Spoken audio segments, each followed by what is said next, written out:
Hey, everybody. Oh, got to turn off my space heater. Hi. Welcome to class 2.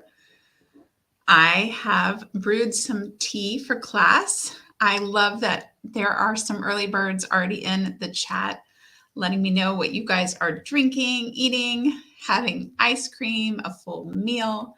I love it. Welcome, guys. Welcome to class 2. So if you were at class 1, welcome back. If today is your first day, welcome. I have a list that you might be on and of all of our registered participants for the class. And I did not send a link with today's class. And it's so funny because I am always debating if I'm sending too many emails or not enough emails. And so I might have not sent enough emails today. So we'll see. Hopefully, you guys who want to find the class got a notification. That notification that you might have heard on my screen was actually Google notifying me that class has started. So hopefully, and I will turn that off since I know that class has started. So welcome back. I have so much to share today. We have our 2 sections of class. So we're going to talk about how birth works. And that is where we're going to talk about the baby. So we're going to use our baby today. We're going to use the pelvis. Actually, let me go ahead and grab them while you guys are filing into class. Actually, while I'm here, while you guys are getting your notifications and showing up, let me know in the chat. Pick some emojis to let me know something about your day. A couple emojis, however many you want, to let me know how your day was. I added mine on the screen. So I have a cloud, a sunny cloud with rain, and a jogger, which is how my morning started. I took a rainy run out here in Seattle, and then in the afternoon, it stopped raining. So I'd love to see your emojis of your day and give a little hint. Also, I want to let you know that I went back and watched pretty much all of class 1 to read through the live chat and the comments. And I saw that I missed a few questions. So instead of answering them personally, if you still have a question from class 1, please send me an email and I will get back to you with that personal answer. And my email is alice@birthtoolbox.com. So really easy, alice@birthtoolbox.com. I see some emojis coming in of people's days. I love it. We already have a few tired days. That makes sense for sure. I love it if you haven't sent an emoji yet. And I see a question already from Anne asked, are the 8 cheat sheets mentioned in class 1 included in any of the packages? Yes, actually they're in all of the packages, which leads me to, Anne, great question. I wanted to go through, this is our class directory page. And this is one of the reasons I didn't send an email, because for some reason I just thought, oh, all the information is on this directory page, but not everyone knows about it. So it is at birthtoolbox/class. Let me get that on the screen just so you guys can see it. And on this page, you should be able to access everything you need to, including that button right there is a link to the class of the night. So tomorrow it'll take you to class 3. This is all of our additional resource packages. So we have just the recordings, and then we have more as you go up, and all of them include those handouts, Anne. So they're all in there. And then down here is where I'm adding each of our classes for the night. So we have a link to the homework, which is the first. I don't know why my cursor is not following, but we've got a link to the homework first, then a link to our featured product, which I didn't actually mention last night. Yesterday's product is our Julie's dates, which I'm going to try to talk about at the end so that I don't rush through that. Then we have our workbook if you're looking for just the workbook, and then a link to the replay, which access to the replay will end after this class tonight. So it's 24 hours, the replay. And then, so here we are with class 2, and you can find all the same information there, the homework, yada, yada, yada. You guys get the picture. And then I wanted to actually, since I'm on this page, give a shout out to Quinn. I have a little, an image, who was the first person to buy me a coffee through the Buy Me a Coffee link. So very cool. That was super fun to see that. And my Buy Me a Coffee link is Alice Turner. So all donations made through the Buy Me a Coffee page go to support this class and help keep this class free. So let me just want to shout out to Quinn, and the link is down below to that as well, to the directory and to the Buy Me a Coffee. All profits that are made through selling of the resources, through my affiliate links in any of the featured products, and through the donations, all go together to help make this class free. So that is the class resource page. If you look up tomorrow, you will see that we have I'll add class 3, and you'll be able to find all the links to the homework and the class and everything there. I hope that makes it super easy to use and straightforward. Cool. Let's see what else. Let me remove that for now. Great. Okay, so let's see. What else business do I need to take care of? I think that might be it for now as far as all the business before we get into our topics. Katie sent a question from last night. What do I think about the butt crack line to determine dilation instead of cervical checks? So if you guys are wondering or have never heard of that, there is oops, let me take off that banner too. There, you might read about how this purple line appears basically along your butt crack to give an indication that sort of gives people an indication how dilated they are. And I will say that personally, I have not found that to be very easy to note when I work with clients. It's not really apparent, even if I'm looking for that. So I'm not not that I'm not a believer in it, but I don't think it's very easy to find. Yes. But that's a good question, Katie. And let's just bring up butts immediately. I love it.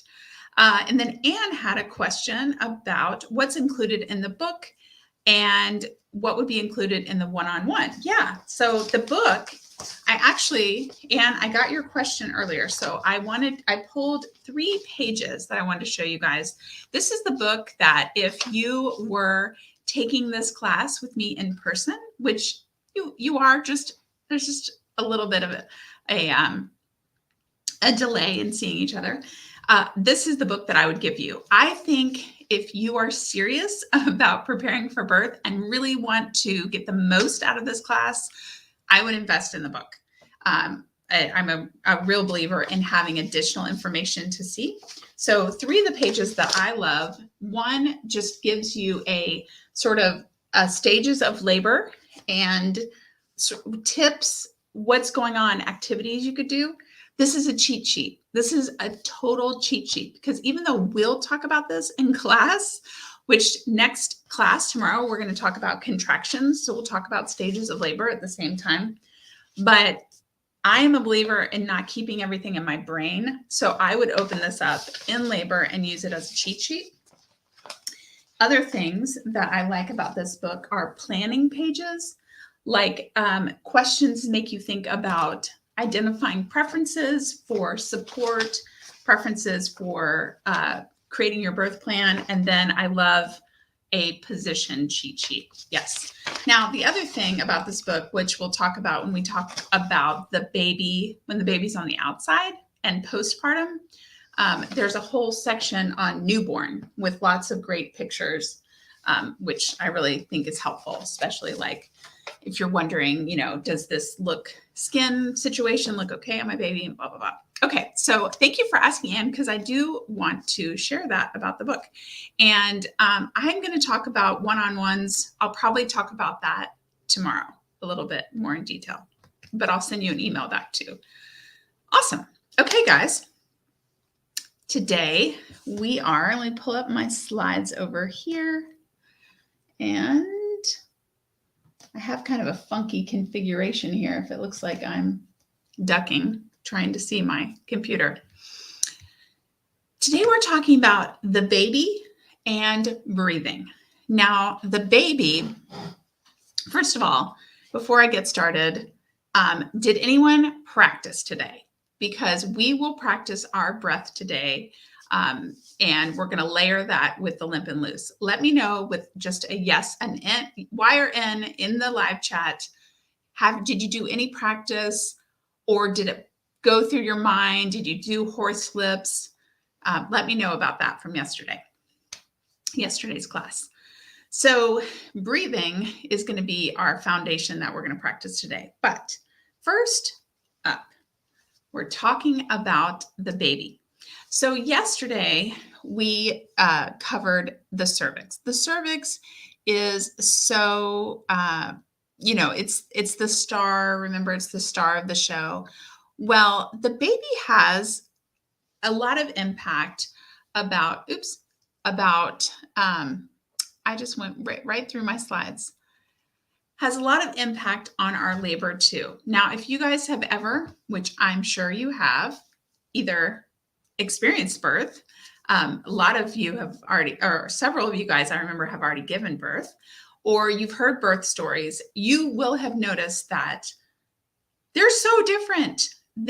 You hear the super fast births to the super long, crazy 4-day labors, right? Not common, but there's such a difference. And there are a lot of different reasons for why we see such differences in everybody. Why did I have a 10-hour birth, my neighbor have an 8-hour birth, and my neighbor across the street have a 24-hour birth? Well, some of it has to do with how the cervix is opening, the contraction pattern that we're getting, how we're able to relax through the contractions. But some of it has to do with baby and how not necessarily the size of the baby, but the relation of the baby to the cervix and the position of the baby. So that's why I want to talk about the baby, our passenger on this process. And you'll see that I keep putting the baby like this. So also high fives to all of you guys in the live chat. I see all of those practicing. Excellent. So as you guys see on the screen, we are talking about the baby, we're talking about the pelvis, and we're talking about water. No, we're talking about the water breaking amniotic sac. Okay. So the first thing I always love, I try, and those of you, if anybody here is a teacher, I try to start with my most important piece of information first, so that it is a takeaway that you guys, it is one of your most important takeaways when it comes to the topic of the baby. And it has to do with what I am doing right here in positioning baby with head down. The most likely way to have a vaginal birth is to have a baby in a head down position, and that the baby has settled into this position in those later weeks of pregnancy, those 36 on.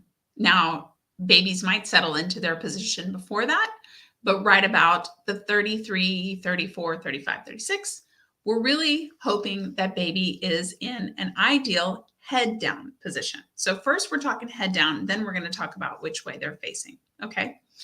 So the takeaway here is that the sooner that you know if your baby is head down, the more likely you have, the more options are open to you if your baby is not head down. So here's the story, that if your baby is in a breech position, so if baby is butt first, is feet first, or knees first, if they are not presenting into your pelvis or towards your pelvis with their head down, in most areas of North America, your provider will recommend a cesarean birth. And if you are not interested in that as an option, as your only option, then I recommend talking to your care provider about your baby's position at every appointment, starting in the 30, like right about your 30 week, maybe even before. And what we have seen over the years, and talking to lots of doulas, lots of childbirth educators, there's been information written up about this, is that doctors have moved away from being hands-on and touching bellies, just putting hands on bellies. And people have even gone through almost their whole appointments where their doctor has never even put their hand on their belly. That the nurse might come in and do a Doppler, find the heartbeat. The doctor talks about, what's going on, and, maybe makes recommendations for things or whatever, but just never touches baby. So what I recommend that each of you put that on your list of things to talk to your care provider about at every appointment. Say, does the baby, baby seems head down. Do you think the baby's head down? Or do you know the position of the baby? Or could you check the position of the baby? The sooner you know, the better. So you might not very likely. It depends on if you're pregnant, have been pregnant before and have a baby that stays in one position. You might be able to tell what position your baby is. If you're feeling kicks way up high, if you're feeling a big hard mass kind of down low. But it is not uncommon that it's confusing, that you're like, no idea. I feel like the baby is kicking in all directions. And I feel like, what do I have, like a little octopus down there? Let me know if you guys have had that question when you're feeling, those of you who are feeling baby movement, it's kind of uncertain what you're feeling in there. Great. Let's see. Patty says, how often does baby change positions?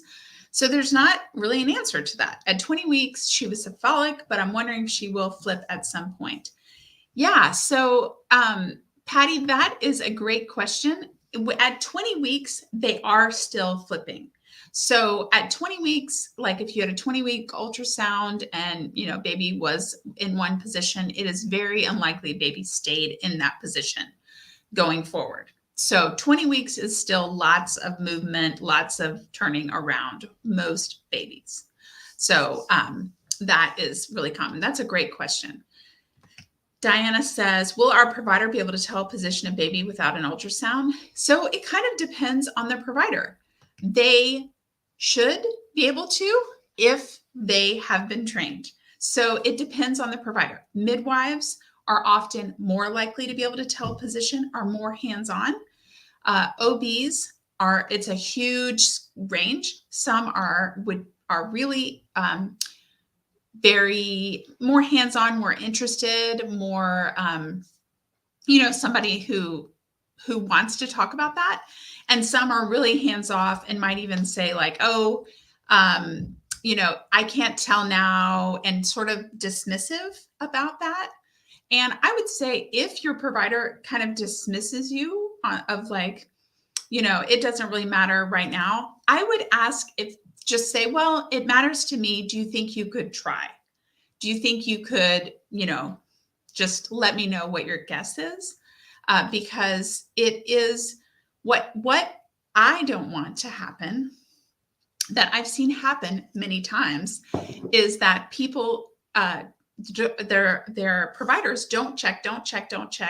And then it's 36 weeks and maybe they do a in-office ultrasound and they say, oh, your baby is breech. Let's schedule a C-section. And then you don't have as much time to try to flip the baby if that is something that you're wanting to do. Okay, and I'm going to talk about that. We've got some octopus babies in here. Totally. Okay, great. Christine's got 2, so she's got a whole different ball game going on, right, Christine? Yes. Okay, great. Okay, so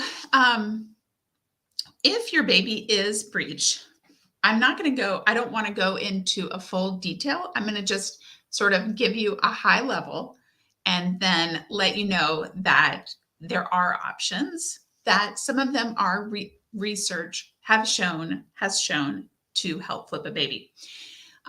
There are some chiropractic options for chiropractors that have techniques.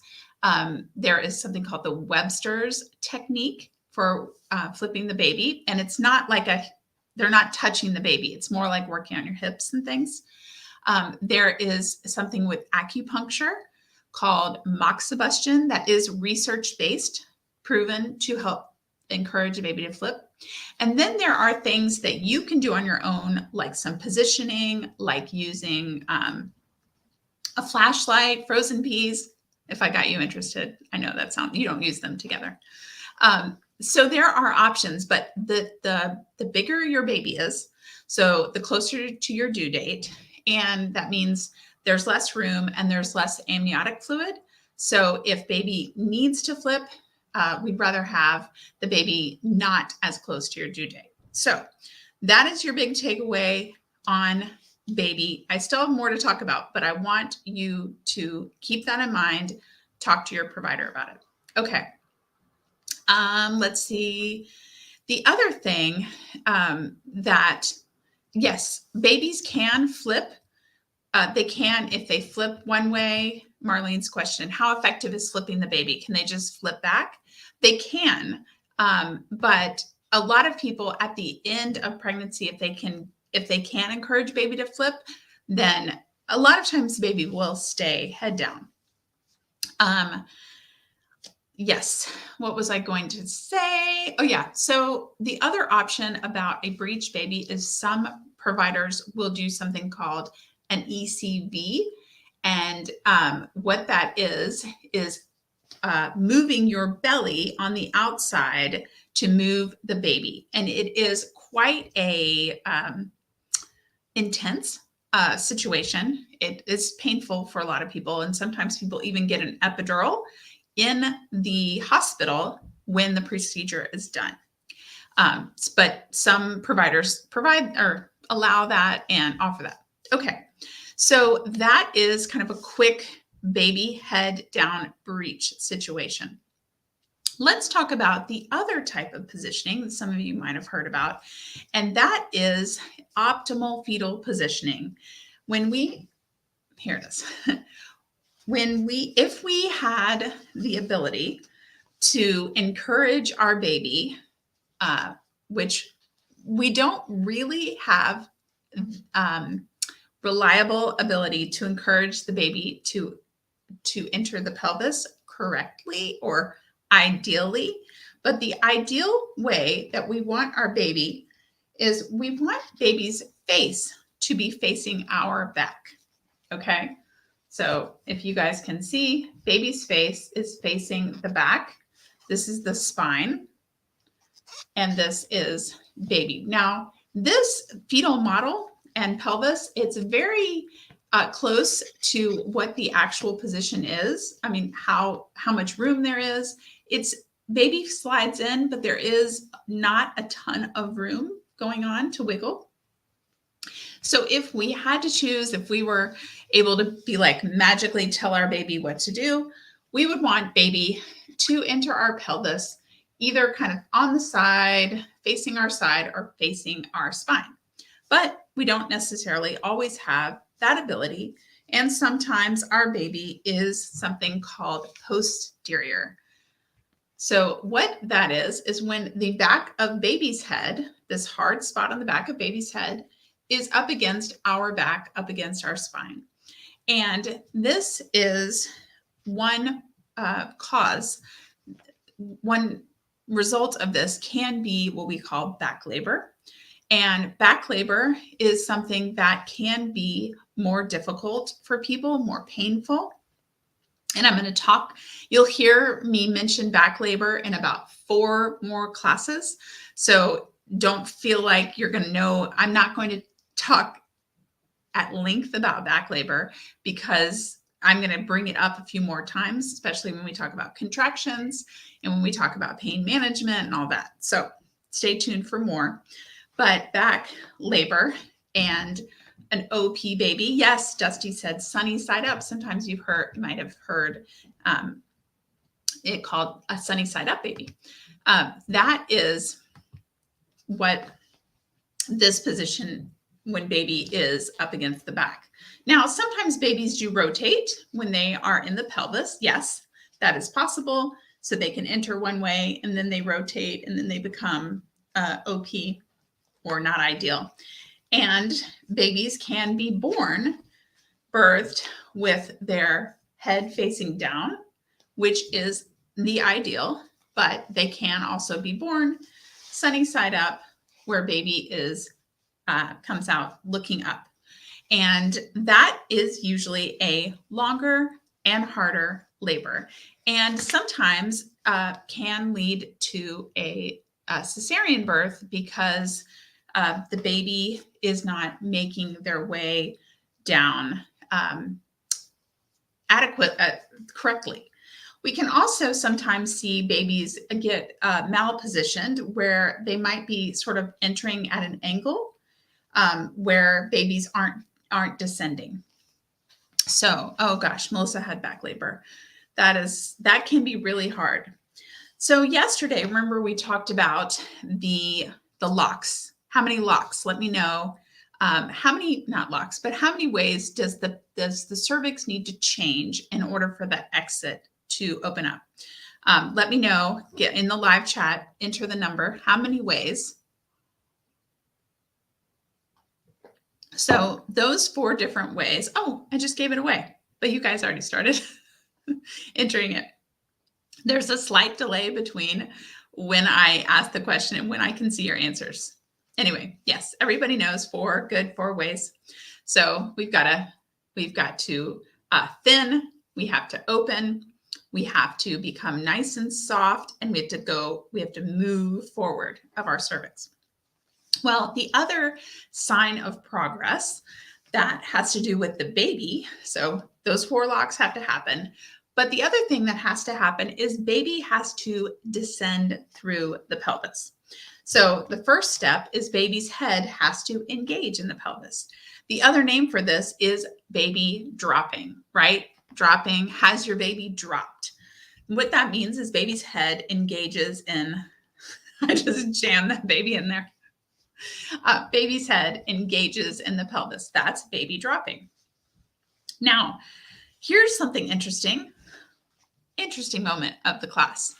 Did you know that babies drop their head into the pelvis for first time parents? They might drop into the pelvis and it might be days, weeks before the baby you go into labor. Sometimes the baby's head can drop, engage, and sometimes the baby's head can come back and pop back out.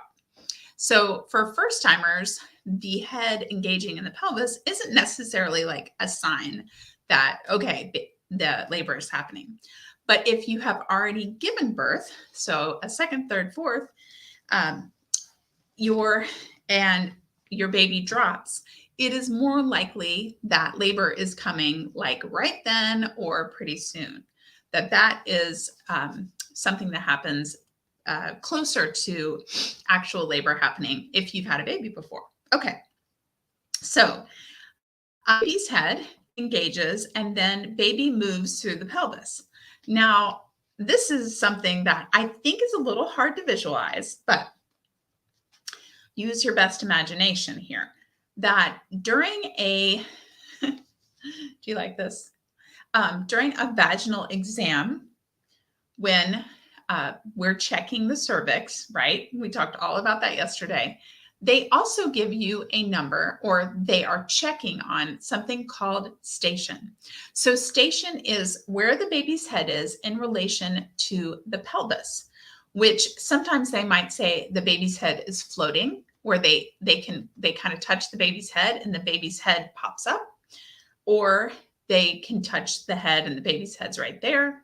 So the baby's station is another piece of information, a piece of data. And I can't remember, was it Diana yesterday that said she loved information and data? No, I don't remember who loves information and data. But that's another piece of information that you can get at a cervical exam. So they'll say how dilated you are, 4 centimeters, how effaced you are, thinned 90%.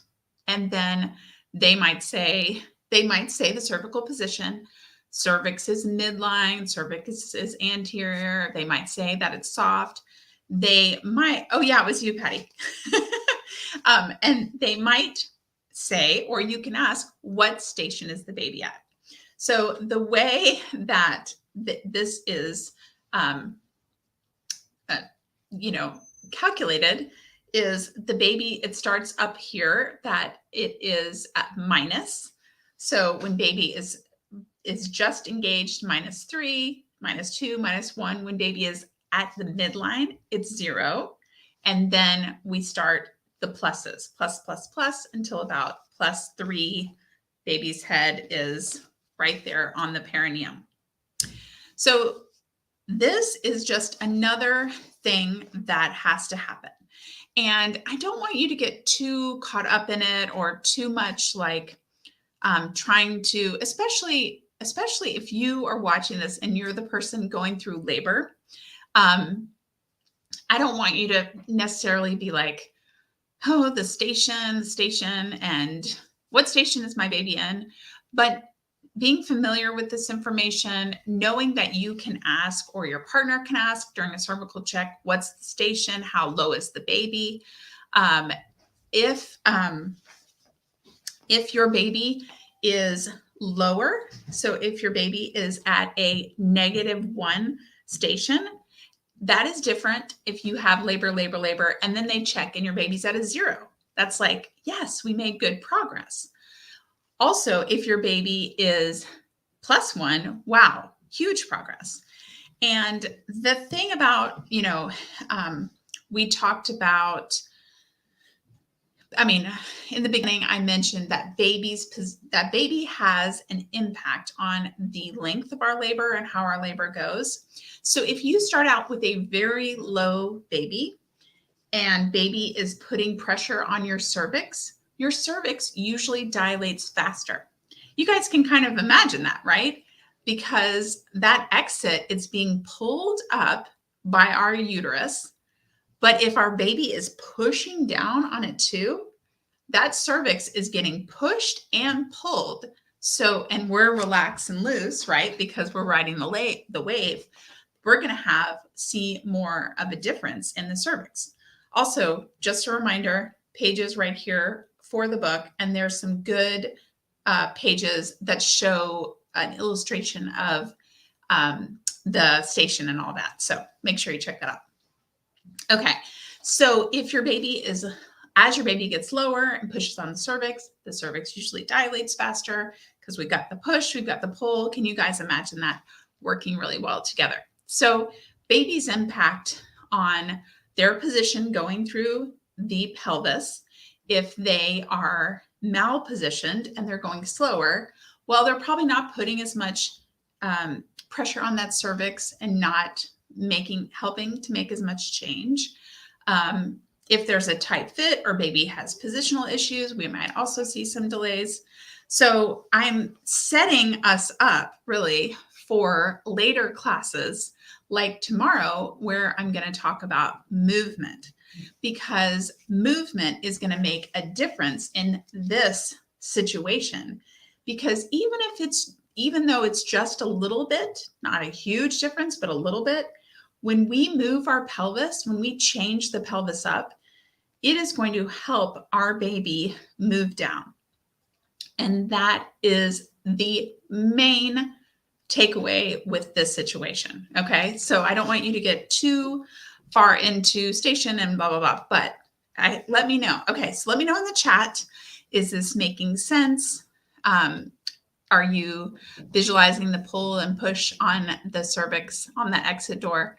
I'm going to grab a couple questions real quick. We have Christine said, if your first birth was a C-section, would baby dropping be similar to first-time mom's experience or having a VBAC? So that's a great question, Christine. So if you had a vaginal, if you labored and your baby entered the pelvis, it's more likely that you will act like a second time birth. But if you didn't labor at all, so if you had like a C-section for breech or a complication or something, you would be more like a first timer in the way that your body acts. Yeah, that's a great question. Oh, Anne says baby's already dropped. Yep, that can happen. I mean, there is so many differences there on how babies drop. But yes, you can tell. A lot of times you can tell. A lot of times people say, they have feet up here in the ribs, and then all of a sudden the feet are lower and they can breathe more, or their center of gravity is off a little bit. So that can happen too. How does the baby know to move down? Well, that is something that I have no answer for that, Marlena. There are so many mysteries with birth and how labor knows, how we know when labor starts and baby knows when to move down and all that. So I wish I had the answer to that. Yes. So Diana, Spinning Babies is a great website. So the founder, Gail Tully, who I am friends with, she saw that so much of labor problems have to do with the position of the baby. And she really took a huge deep dive and really committed herself and her entire business to helping people get babies in correct positions. So her whole business is around optimal fetal positioning. It's fascinating. There are some great exercises on that website. So the website is just spinningbabies.com. I find the website a little bit overwhelming. So if you do too, that's okay. I think the exercises can be great. Do they work? They do work for some people. They don't always work because there's no surefire of anything, but it is a great website to check out for sure. Yeah. Let's see. Katie said, midwife told me today the baby has dropped at 34 weeks, but I guess that could change. She said he was snug though. Yeah. So that is definitely possible. Babies, that is one hard thing about teaching childbirth class is there's a huge spectrum of normal. And so yes, 34 weeks could happen. Not could happen, does happen. Clearly has already happened with Katie and Anne at 36 weeks. So awesome. You guys have babies that are getting situated for labor. I love it. Okay. So thank you for the question about spinning babies, Diana. I had a couple more things I wanted to share. I have spinning babies circled here. So we've talked about that. There's a lot of research on optimal fetal positioning. We don't have any kind of magical thing. We've got some exercises, and there's some speculation about having good posture when you're pregnant, avoiding the recliner, you don't have to be in a recliner, but if you're sitting on the couch like you are in a recliner and that you spend a lot of time like that, there is some research saying that your baby is more likely to be in a posterior position. So trying to have good posture. So if you're resting on the couch, if you want to have more of a restful posture on the couch, or as an example, lay on your side instead of laying on your back, kind of like that.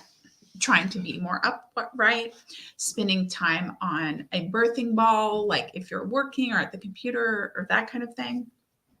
Also, there's research on chiropractic care can help align your hips so that you are more likely to have a baby in a good fetal position. Okay, so, and staying active in general is good and can help. Okay, so how are we doing, everybody? How are we doing thinking about baby? Are we ready to talk about our breaking our bag of water? Are we ready for water breaking? Let's see, real quick, Jay. Is there a chance if they do an ECV that baby can flip into breech again? Yes, that is a chance. And some providers will even, if they do the ECV and they get the baby head down, sometimes they will suggest an induction right there. It really depends on where you are in your pregnancy and that kind of thing. But there is a chance. Yeah, something to talk to providers about. Yes, the Miles circuit is something to look into as well. Yeah, Miles circuit. Thank you, Dusty. Miles circuit is a series of movements. I use it more for labor than before labor, but yes, and we will talk about positions for turning a back labor baby too when we talk about positions. But let's talk about breaking the water. Breaking the water is one of the water breaking, the real name, the technical name is rupture of membranes, ROM. Now, if you have a rupture of membranes before labor starts, like it happens while you're sleeping, you wake up, nothing's going on, no labor, nothing. That's called a premature rupture of membranes. If you have your water break spontaneously when you're feeling contractions in labor, that's called spontaneous rupture of membranes. And if your provider breaks the water, then that is called an artificial rupture of membranes. And I have a super high-tech tool to demonstrate what that looks like. So this is a straw. I know yesterday I used the top of a Chick-fil-A cup. I am into recycling. I like to go repurpose for childbirth class. Okay. If you guys were here, I might be able to hear laughing. I'm just going to pretend that you guys laughed at that joke. Let's talk about a artificial rupture of membranes real quick. The baby's fluid-filled sac, right, in the uterus. We've got the exit here, the cervix, the vagina. And when a provider breaks the bag of water, they have what looks kind of like this, about the same size, but it has a little hook on the end of it, kind of like a crochet hook, if you've ever seen a crochet hook or crochet yourself. They insert the amnio hook into the vagina and snag the bag of water and pull a hole in it. And that's how an artificial rupture of membranes happens. Now, we will cover why you would want to break water and why you wouldn't, but in more depth. So you're going to hear about it and think about it some more. But for right now, I just wanted to go through what breaking of the water looks like. And that process usually does not hurt. Thank you for that question. Oh my gosh, that's so funny. Patty says she's crocheting. I love crocheting. It is so relaxing while you're watching this. I love it. Patty, let us know what you're making. Okay, so let's just talk first about this sac. Now, we talked about how the cervix is that bolted door, right, to keep baby safe. Then we talked about the mucus plug on top to keep that bacteria out, right? Then we have baby in a sac of water.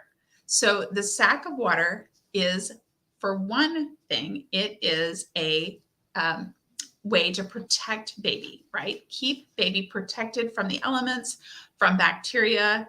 That is excellent. The next thing the fluid-filled sac is great for is that it helps allow the baby to more easily move and position. So when we are in labor and we have our bag of water, and if baby was in a position that wasn't ideal, they're more likely to be able to move around. Also, if the umbilical cord was sort of in the way, oops. Hold please for the umbilical cord. Baby just kicked me. Okay. If the umbilical cord was kind of sort of up against the baby's head and the uterine wall, sometimes that can cause some issues in labor, some fetal heart tone issues. If we have the water, it's more of a buffer and we have less of those issues. So keeping your membranes intact can have some good benefits. So again, benefit of, reducing the risk of infection and allowing baby to move around more. So, however, not having the water can have some benefits to labor as well. And one of those benefits is that if there is not fluid around the baby's head when the baby is pushing on the cervix, without that fluid sort of bubble, the baby can put more pressure on the cervix and the cervix can dilate faster. And as the cervix dilates faster, the push, the pull, all of that going on can help. And that is that theory behind why it can be suggested to break the water, to allow baby's head to come down, to allow baby's head to push on the cervix. But again, we're weighing that with the good things that the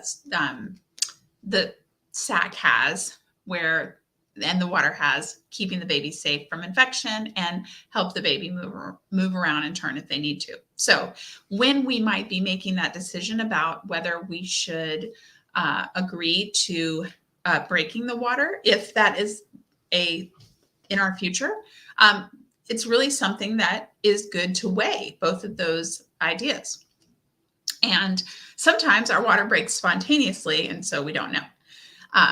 And yes, this is a good question. Anne said, is the placenta inside the amniotic sac?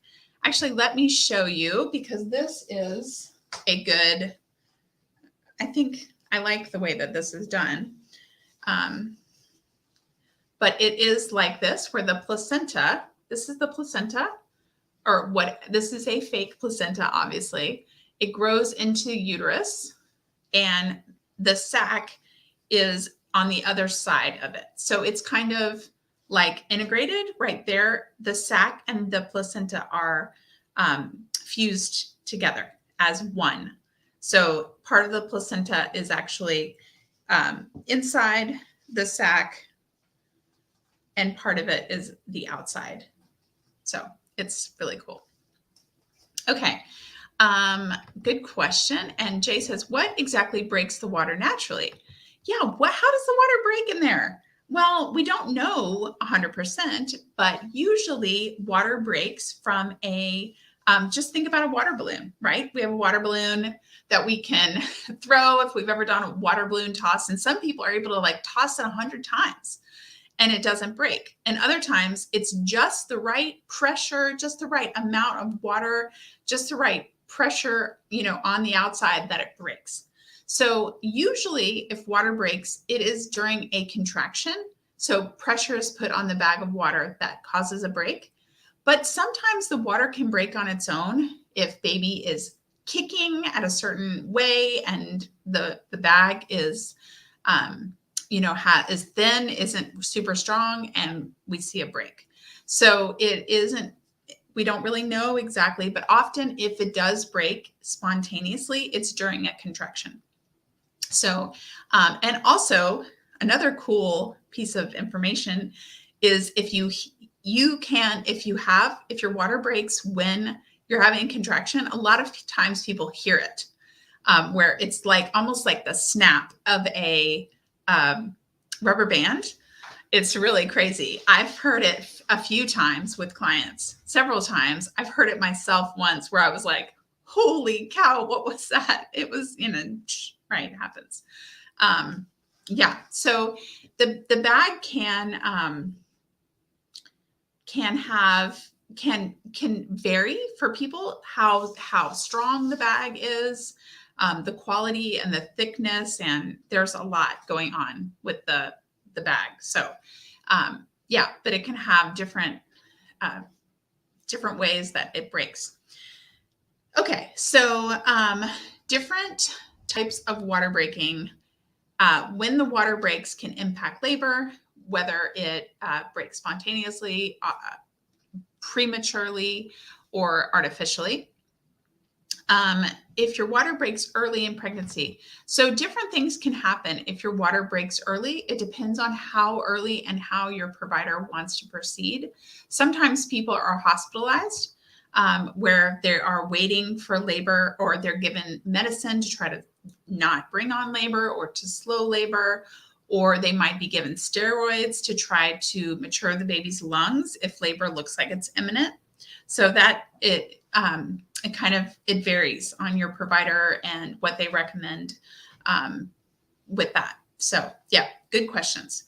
Okay, so we talked about the pelvis, water breaking. One other thing I want to just mention with water breaking is that if the baby has a bowel movement when they're inside the womb, that happens sometimes. The baby's first poop is called meconium, which, if you're keeping track, we have mentioned poop now 2 days in a row. We'll see if we'll be able to mention it tomorrow. The baby's first poop, called meconium, if they have this, it's called meconium, and it's in the water. That could be a sign that the baby was stressed in there and they pooped when they're stressed, or it could be that baby just pooped. So they don't really know, but usually what you might be monitored more closely if you were at home and your water breaks and you notice a brownish, greenish, a foul smelling fluid. Your provider will probably want you to come in so your baby can be checked if baby was stressed. So there are 4 things for you to note when you think your water breaks. The time, it spells out taco, the time, the amount, the color, and the odor. And usually there is not an odor. So, okay. Just some quick things. How are we doing? We have about 7 minutes. Let's see if I've caught everything. I think we have covered everything we need to about the baby right now. Again, we will revisit several of these topics. I think it's probably time for us to do some breathing, right? Okay, so let me put baby back over here and pelvis. Everyone, let's take a moment to do a little stretching, a little limp and loose as we get ready. Ready? Okay, let me know in the chat if you are ready for breathing practice. A little note about homework. I know I mentioned it yesterday, and there's a playlist of homework. Now, if you look at the homework and you say, this is exactly what Alice already talked about, then you're doing it right. Because homework is meant to reinforce the topics that we have already covered for you to hear it maybe one more time or a little bit different way. So I do recommend doing the homework. Now, in tonight's playlist homework, I introduce, there's a video where you'll see me kind of going like this, train for breath. And I introduce you to a super simple and free app called Breathe Plus, I think. Yes, I use it every day. I love this app, and it helps you train yourself to do long breaths. So if you are someone who is like, Alice, give me all the info. I want to practice. I want to hear all the secrets. That is a secret. I don't want to call it a secret weapon, because there should be another. That is like secret gold to helping you with your breath, if you're not someone who has already worked on your breath. So check that out in the homework. I love all the readies in the chat. Awesome. Okay. So this is what I want to start with. I'm going to tell a quick story. Breathing obviously is something that we do, and we do it every day. We don't think about it. This is a breath that I want you to think about. And it's something that if you practice prior to labor, your body will be able to remember it. You'll have muscle memory. So this is a picture of snow skiing, and I experienced muscle memory this year. I learned how to ski. I grew up in the South from Atlanta, lived out in Seattle right after college, learned how to ski then. Then I did not ski for 20 years. And I just now earlier this year, got up on skis. And I was really worried about if I was going to remember.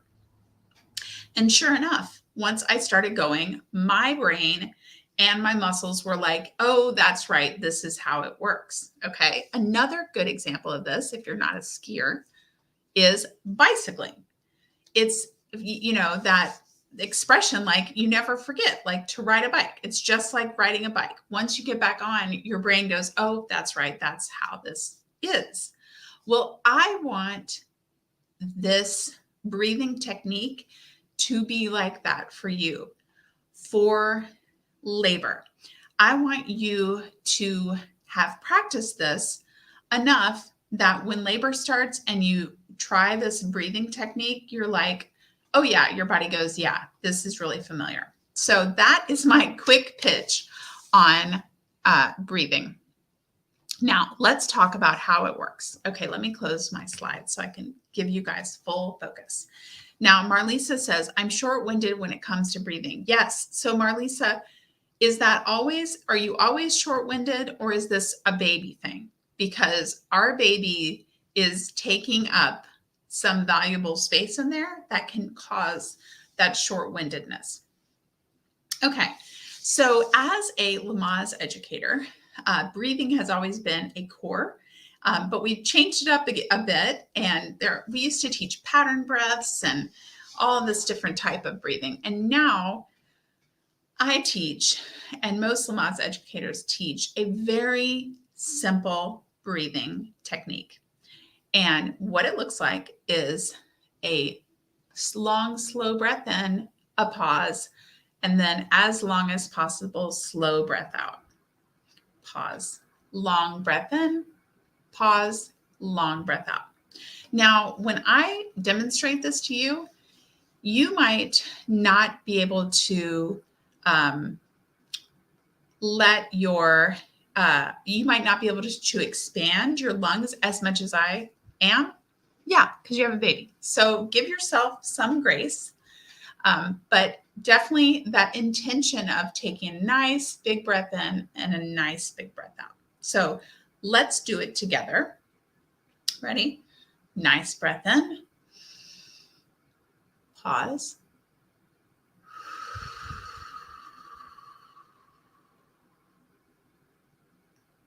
Back in again.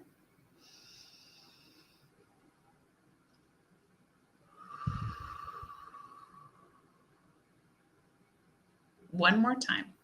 Breath in.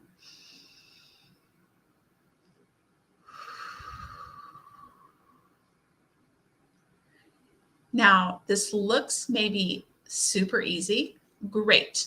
If this looks easy, if this feels easy, that is great. If it feels difficult, I definitely would practice more. And some questions that I get are, I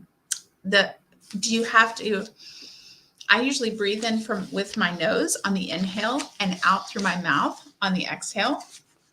That doesn't always have to, you don't have to do it that way. It's whatever is comfortable for you. Okay. In and out. Now, sometimes people have sinusitis that they are unable, that's that pregnancy congestion that happens at the end of pregnancy, that they're unable to take a breath in their nose. Totally okay. You can still do it with your mouth. Okay. You guys might have noticed me doing something with my hands. When I did a deep breath in, I did this and out. This is a doula skill. And this is something that partners, if you're watching and you're a partner, and I know we've got some partners watching, this is gold. This is so important. And remember, we talked about yesterday about the chit chat and how chit chat in labor as a partner is not very helpful for supporting. So if you are encouraging someone to take that nice slow breath, if you just go making a loud noise with your own breath,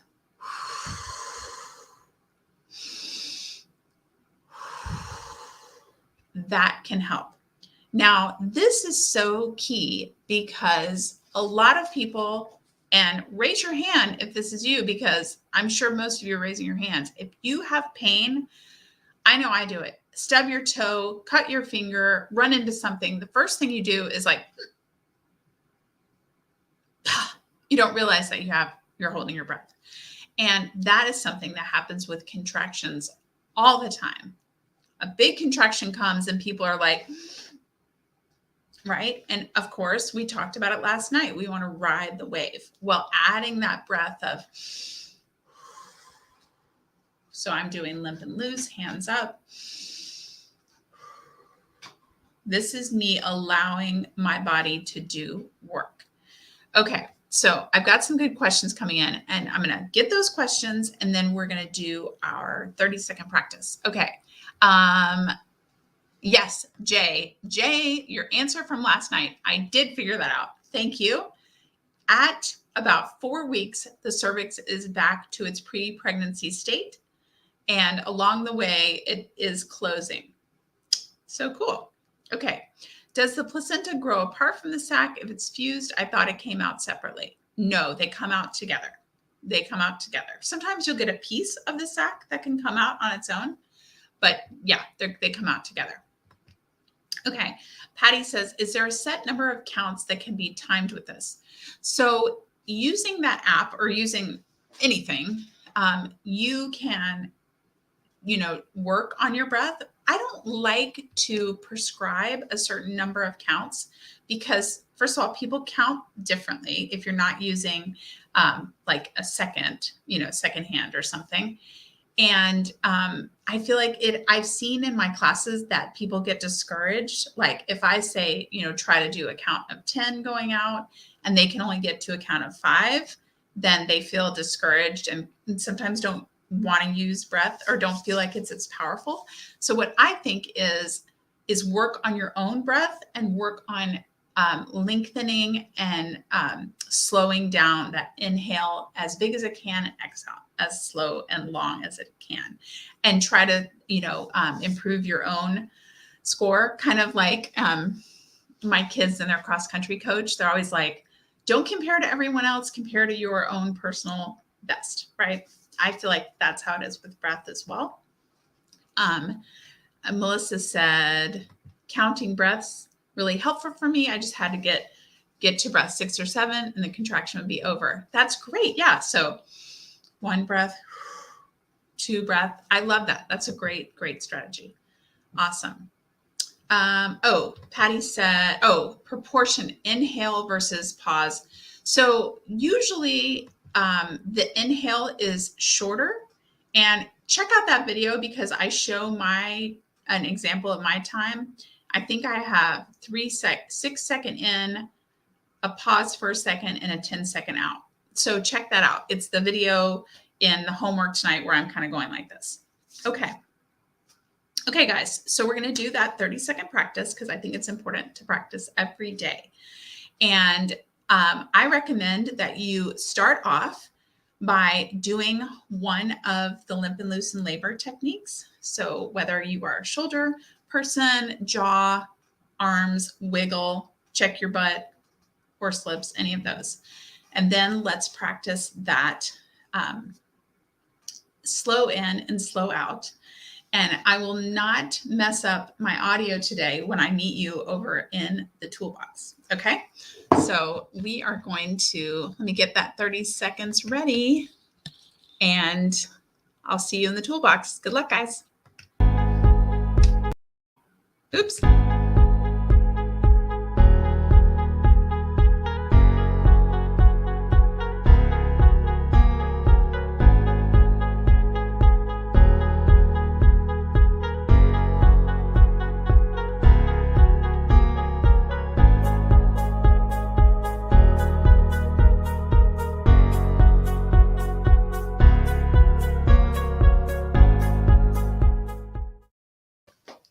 Hello.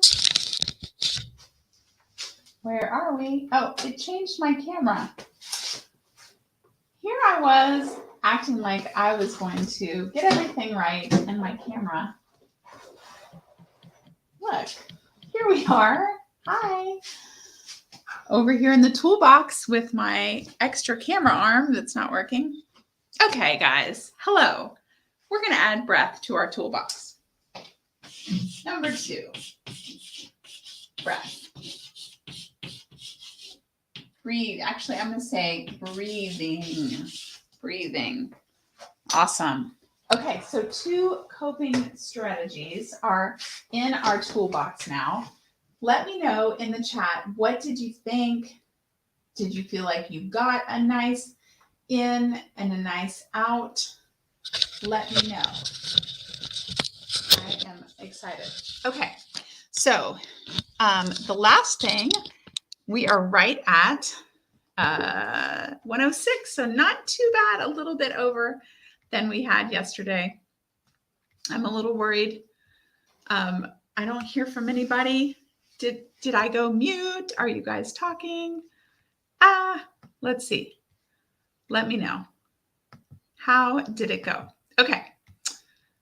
And I'm changing my cameras back for you guys. So our class 2, we talked about babies. We talked about breathing. If you have any questions, don't forget that it was good.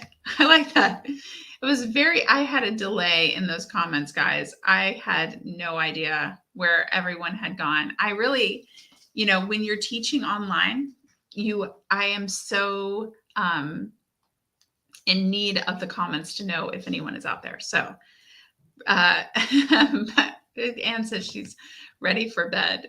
I love it. It went very well. Thank you. Thank you, Jay. 30 seconds was fast. Okay, good. Good. What do you guys think about that 30 seconds?